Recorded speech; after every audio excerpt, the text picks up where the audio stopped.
finals time, and first up, Supercom.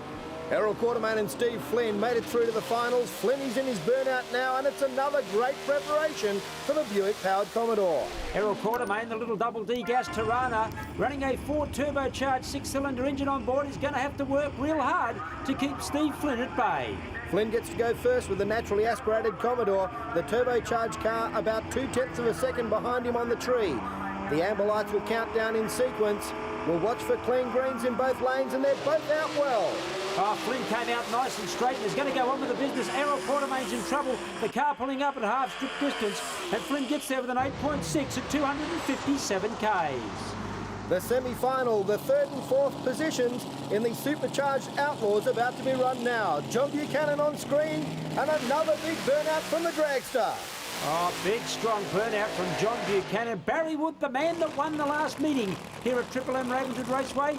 The little Tirana with a big heart, and Barry Wood knows how to pedal this car real fast. Frank, all the Chevy fans and Holden fans on their feet every time the Tirana comes out onto the track. Ricky Wood prepares the car. Barry Wood drives it. Between the pair of them, they've put together a great combination.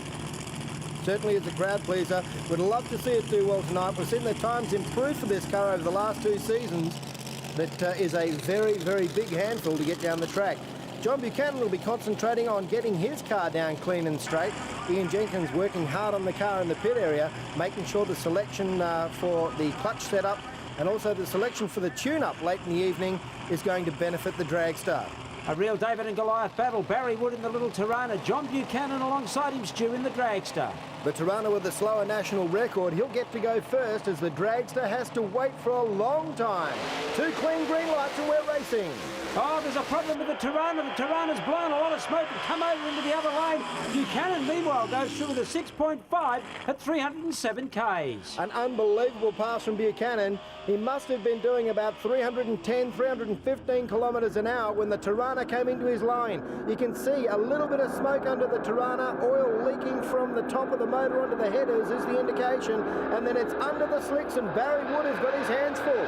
Buchanan would have seen him as big as a truck right in his lane. Well, Stu, let's take a look at that from a different camera angle, and as you can see, Barry Wood now out of control, puts the indicator on to turn back into the right-hand lane, runs over the speed beams.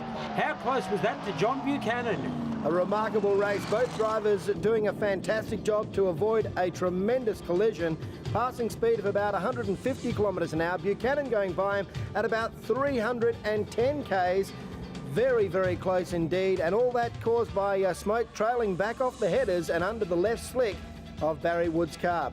The only damage in that incident, the speed beam at the traps.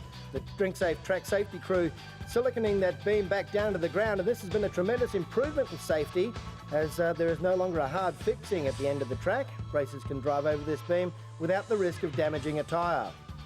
Supercharged Outlaws shootout. Number one plays number two, Murray O'Connor. Not much of a burnout, very quick out of the water there and did not turn those tyres.